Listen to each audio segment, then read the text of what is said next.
Can you hear me? I can. Sorry. I teach like that in school. To pay attention. I don't even know what time it is. Oh, it is exactly 10:08. They stop listening to you. That's periwinkle. Yeah. I love it. I love it. Everyone pays attention.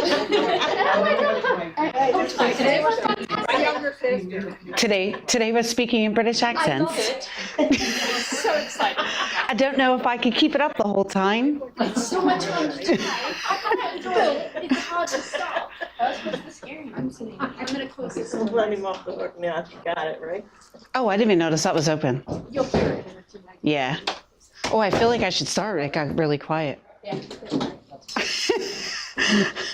All right. Good morning. Good morning. So before, there you go. I warned you, before we get started today, before we even talk about, this is dangerous. Hold on one second. There we go. Before we get started, I wanted to do a little, I don't know if you'd call it an activity or what, but I'm going to invite Kayla up here. And we're just going to kind of talk about something really quick, me and Kayla. And then we'll get into the lesson and we'll pray and all that kind of good stuff. So this is Kayla, if you don't know who Kayla is. Hi. Smile. Oh. So I invited Kayla up here to talk about what Kayla sees. When Kayla not even just looks in the mirror, but what do you see in yourself? So Kayla, tell me a little bit about what you see in yourself. What I see in myself. Or you know, you can go hair, you can go whatever you want. What do you see in yourself? Well, when I first look at myself, okay, I see the hair. The hair is huge. It's the personality. I always say the hair is the personality. Okay. But I would say when I see myself, I'm very bubbly, happy. I like to crack jokes. I like to keep everything lighthearted. I'm not very serious. So that's what I would say when I see myself. All right. How about if I do this? Hey, Linda, what do you see? Oh, I see everything she actually just said. Honestly. Cheater. Say something nice about it. I see my beautiful daughter. She's beautiful. Oh. Did you see the hair? I'm obsessed with. She said I'm obsessed with her hair. Yes. And she is bubbly and she always keeps it lighthearted. Yes. Yeah. Awesome. Score. Yelled at. She's getting Sorry. So just stay with me for 1 second. I'm lucky, yeah. So in Galatians 2:20, God says, I have been crucified with Christ. It is no longer I who live, but Christ who lives in me. And the life I now live in the flesh, I live by faith in the Son of God who loved me and gave himself for me. So what does God see? He sees Jesus. Jesus. Right? Not all that. He sees the lover of God. In Ephesians 2:10, it says, for we are his workmanship, created in Christ Jesus for good works, which God prepared beforehand, that we should walk in them. So what does God see in Kayla? Himself. Right? God sees a faithful follower, a servant of God. He sees somebody striving to be Jesus. Yeah. That is all. Yay. She was so scared. So you can go ahead and sit down. Thank you. So I do all that because today we are actually going to look at Elroy, the God who sees me in Genesis. The story is of a woman named Hagar, a woman who was overlooked, a little prideful, hurt deeply, but ultimately seen by God. Forgot to pray. I'm going to pray for us really quick and then we'll get into it. Dear Lord, thank you so much for everyone's lives in here. I Thank you, Lord, that you see each one of us. I thank you, Lord, for Kayla and her willingness to just come up and stand in front of the class. Lord, she has such a servant's heart for you. Lord, I just pray that any words that we share today, Lord, that we would walk away with just that sentence of ultimately seen by God. I pray all this in your name. Amen. So we are going to step into this story together. So we are in Genesis 16, and we're going to start the story by reading verses 1 through 6. So Genesis 16, 1 through 6. I'm just going to read that really quick. So it now said, Now Sarah, Abram's wife, had borne him no children. She had a female Egyptian servant whose name was Hagar. And Sarah said to Abram, behold, now the Lord has prevented me from bearing children. Go into my servant. It may be that I shall obtain children by her. And Abram listened to the voice of Sarah. So after Abram had lived 10 years in the land of Canaan, Sarah, Abram's wife, took Hagar the Egyptian, her servant, and gave her to Abram, her husband, as a wife. And he went into Hagar, and she conceived. And when she saw that she had conceived, she looked with contempt on her mistress. And Sarah said to Abram, may the wrong done to me be on you. I gave my servant to your embrace, and when she saw that she had conceived, she looked on me with contempt. May the Lord judge between you and me. But Abram said to Sarah, behold, your servant is in your power. Do to her as you please. Then Sarah dealt harshly with her, and she fled from her. So before we ever get to the name Elroy, you need to understand the situation of where Elroy is spoken, because the name Elroy comes out of a very real and very painful place. I am not telling you a polished story today. This is messy and honestly relatable. So this is what we see happening here in verses 1 through 6. Sarah, Abram's wife, is unable to have children. And in that culture, if you don't know this, it wasn't just disappointing that she couldn't have a child, it was devastating. It affected her identity, her worth, and her future. So you probably know this part of the story, but instead of waiting on God's promises, Sarah takes matters into her own hands. I was like, in her own hands. She comes up with a plan. Ooh, she comes up with a plan. She gives her servant Hagar to Abram so that Hagar can have a child on Sarah's behalf. But I want you to pause there for a second, because it's really easy to read that and just quickly move on. Like, this is what happened in that day, right? Like, servants were servants and masters were masters. But I want you to think about Hagar in this moment. Hagar doesn't get to veto this idea. She's a servant. She has no authority, no voice in any of these decisions, and she doesn't have the ability to say no. She's placed in a situation she didn't choose for a purpose that was not her own. And I know at this point, some of you are like, been there. We'll talk about that. Then Hagar conceives Abram's baby, and the moment she does, everything changes. And this is where the tension enters the story. These verses tell us that Hagar began to look at Sarah differently. ESV uses with contempt. So Hagar began to think that she was actually better than Sarah because she could do what Sarah could not. And Sarah, of course, becomes jealous and bitter because she could not do what Hagar did. See how that works?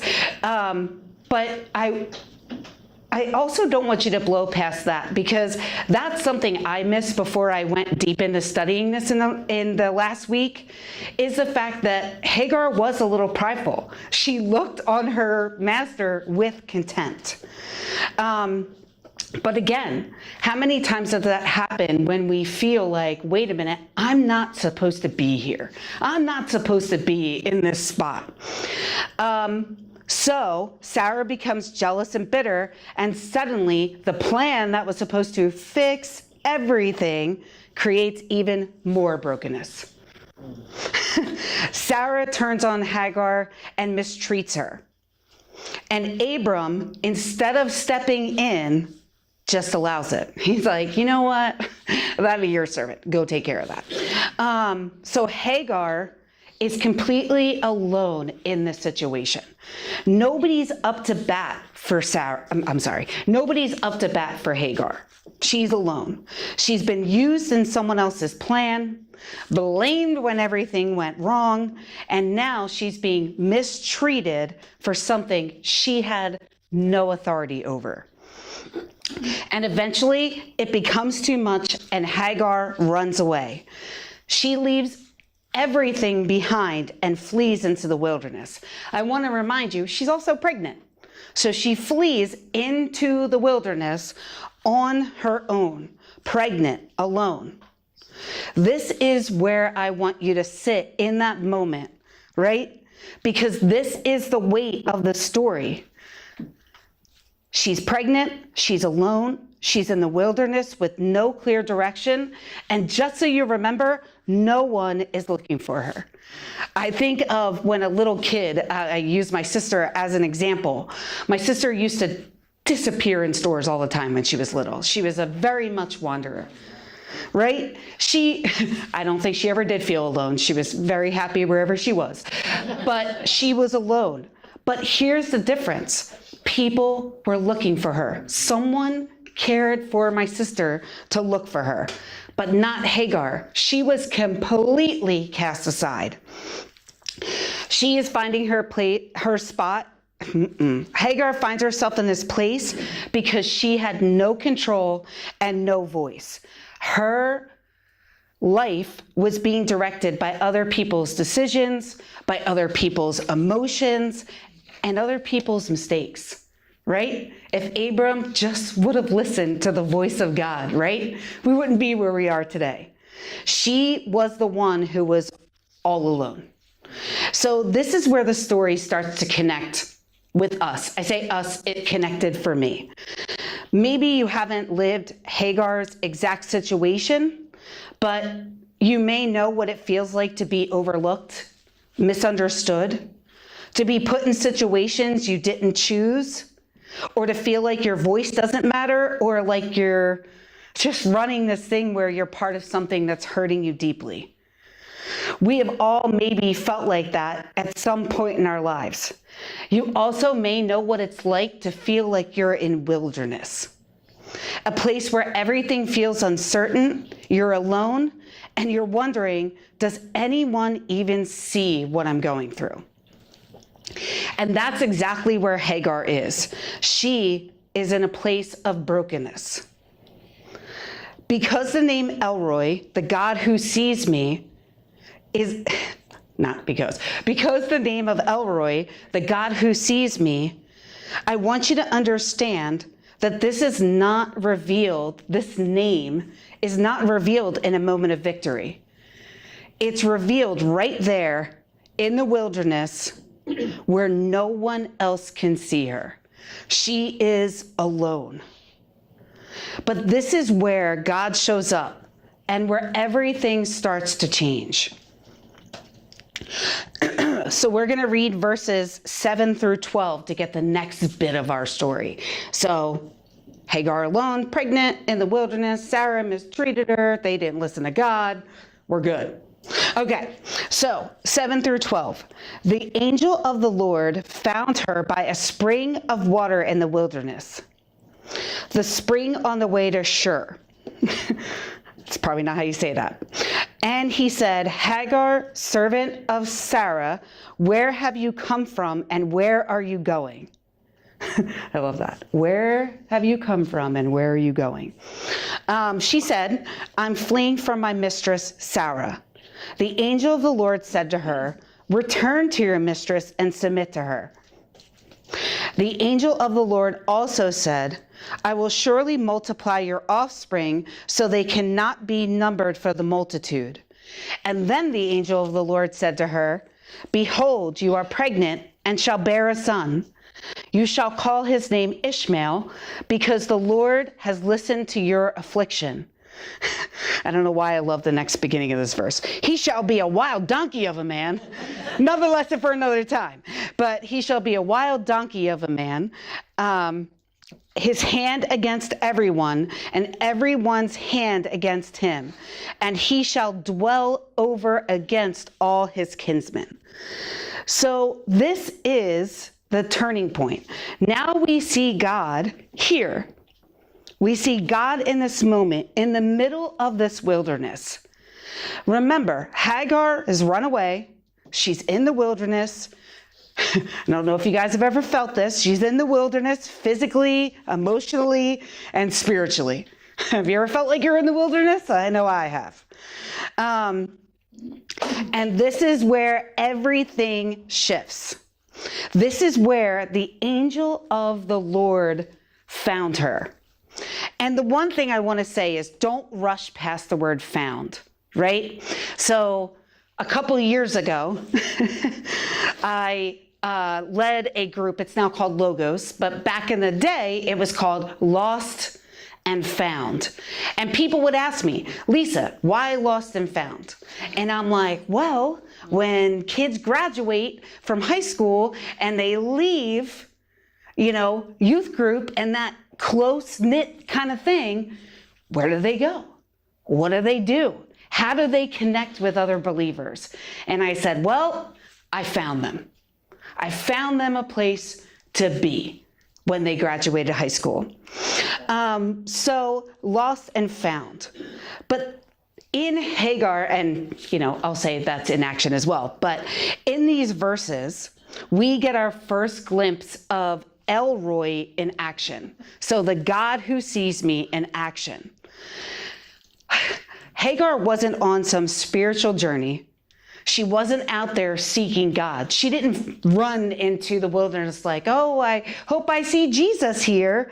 She was running away. She was only thinking about herself. Me and my baby, we need to get out of here. Sarah is mistreating me. I'm running. She wasn't praying to God like, hey, what should I do? Where should I go?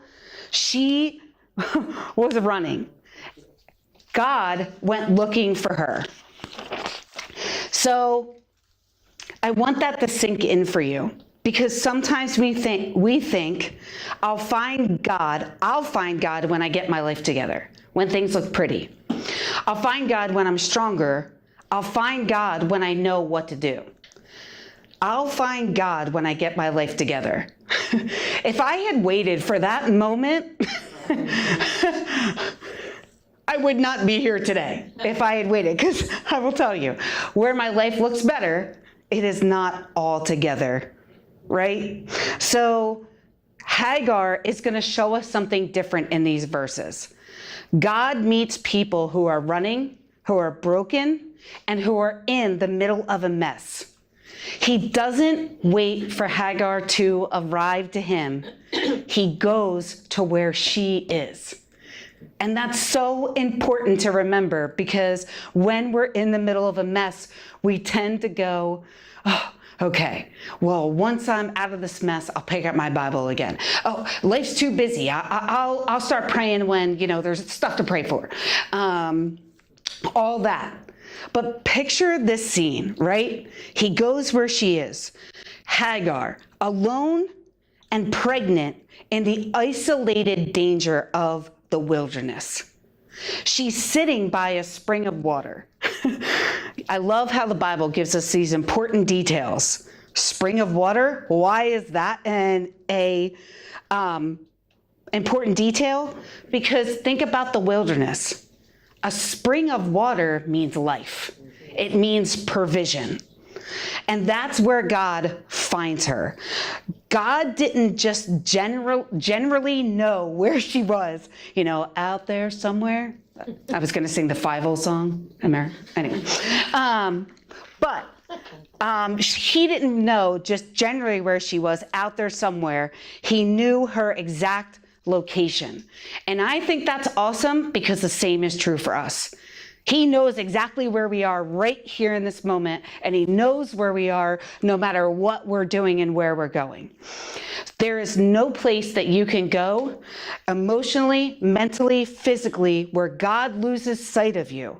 That's a promise. You're never off his radar.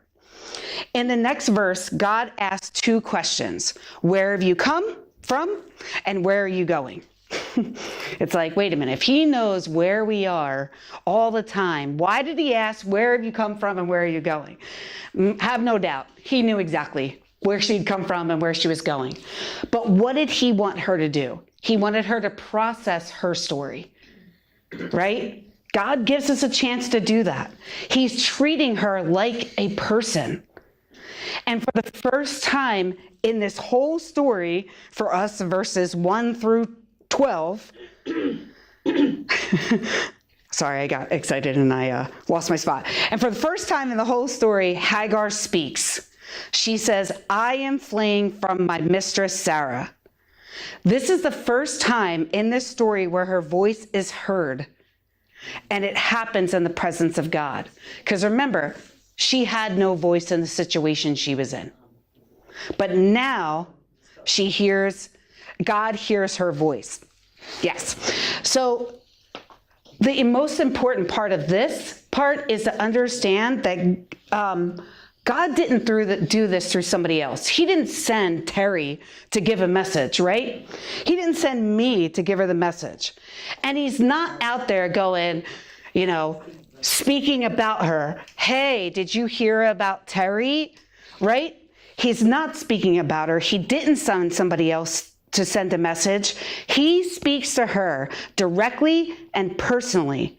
And he gives her something that is both challenging and compassionate.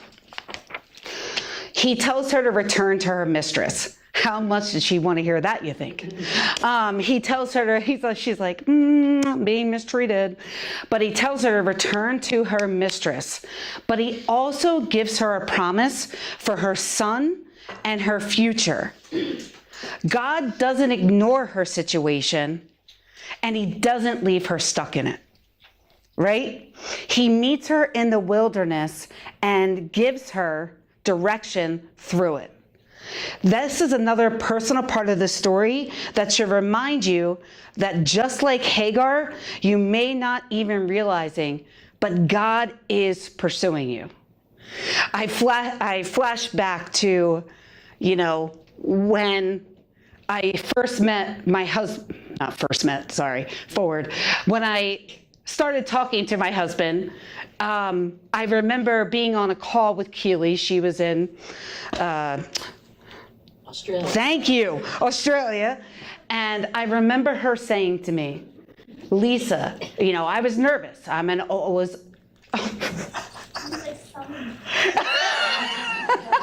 Sorry, you're in this story. So I was on the phone with her in Australia, and I just started dating Bill. And, I was nervous because I was older, and I was like, do I want to do this? And she said to me, is he pursuing you? Right? Because that is the whole part. And that's what God is doing. You thought you were just surviving, not like Bill. Bill can just pursue me. God's going to pursue you. You thought you were just surviving, but God was already moving towards you. You thought you were alone, but God already found you. Before Hagar declares Elroy, before she even names God, she experiences him first. Right? She experiences being found and known, and that is the encounter that leads her to say, you are the God who sees me. She is found and known. Christine shares on the podcast, You had to see this coming, Christine. Christine shares on the podcast an episode of being valued, about being seen, about being heard. If you haven't watched it, I highly recommend it, right? Because the thing is, you can say to yourself, no, that's not me. I don't need people. No, we want to feel like what we're doing is known, valuable, and heard. And that is what she's experiencing. Notice she hasn't said Elroy yet. She is experiencing the God who sees me. So now we come to the most powerful moment in the story.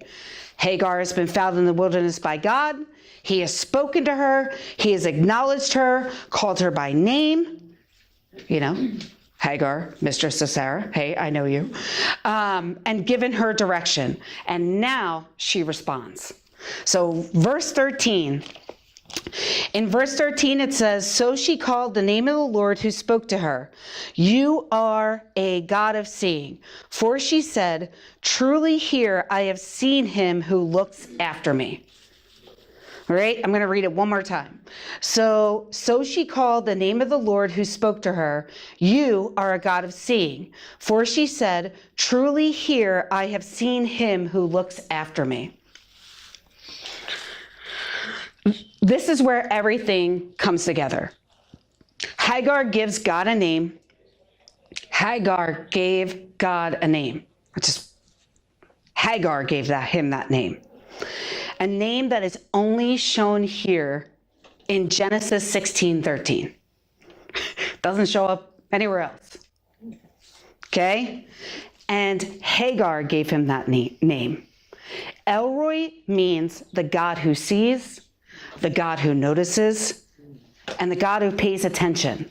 The God who fully understands. That's not just some theological statement. It's personal.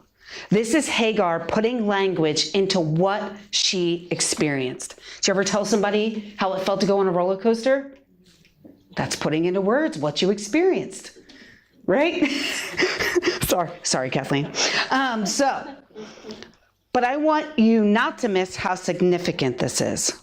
Hagar is a servant, a woman in a male-dominated culture, and yet here she is, the only one, to name God. She doesn't repeat what Abram told her.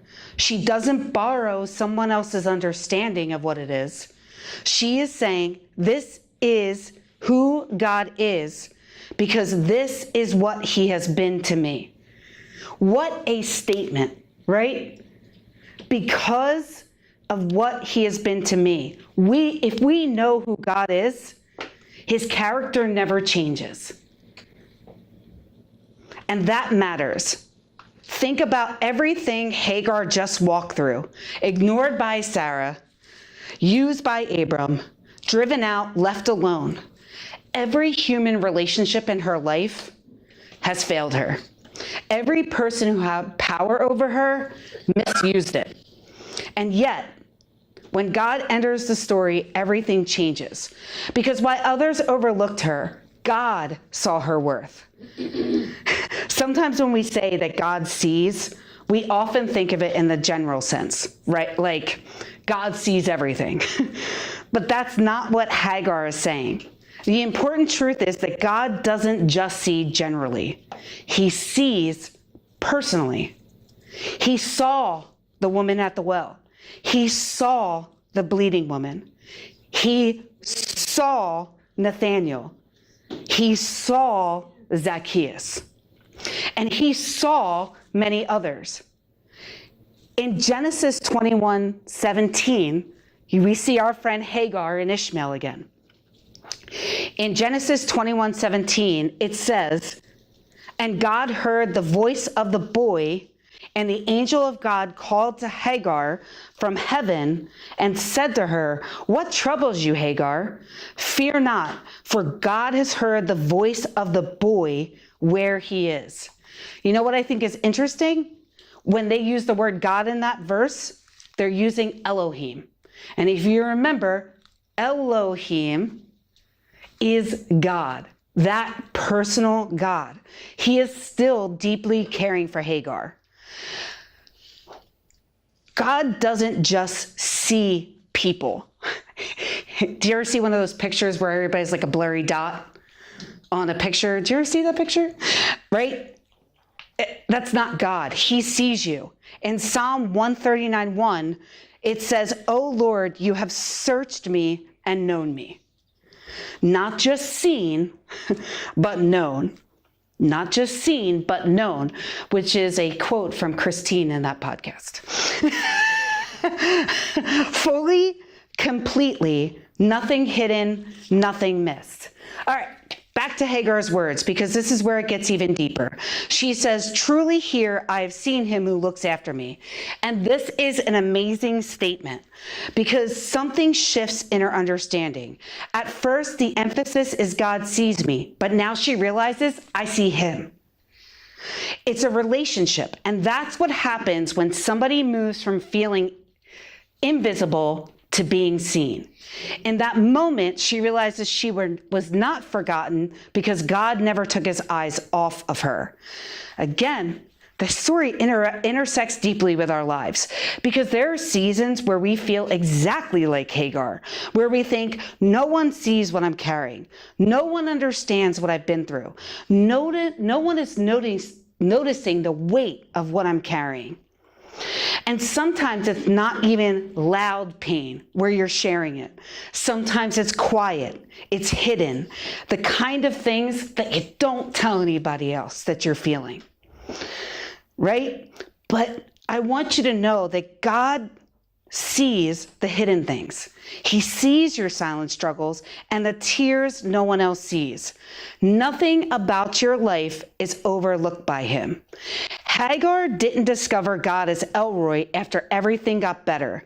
She discovered him right in the middle of it. That means for us that we don't have to wait until life is resolved or wait till everything makes sense to know that God sees you. Hagar walked away from the encounter with something she didn't have before, a personal understanding of who God is. Her Elroy is. Not based on what she heard, but based on what she had experienced. And she declared, "You are the God who sees me." So I'm going to close, and I know I have time. You can leave this. I checked. You can play this on YouTube. So what I'm going to do really quick. Sorry. I should have told you that. So what I'm going to do is I'm going to close with a song. I don't know how loud this is going to end up. I'm going to close with a song by Allison Ide. Sorry. I'm laughing at my two friends over there laughing at me. It's called Love Who I Am. As the song plays, I want you to think about, if God sees this in you, what do you see? All right? So we're going to play this song. It might just take me a minute.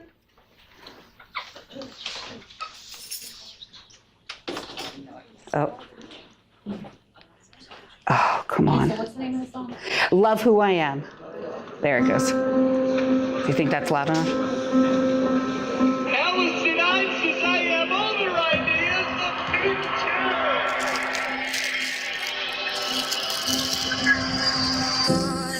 Need to see me through your eyes.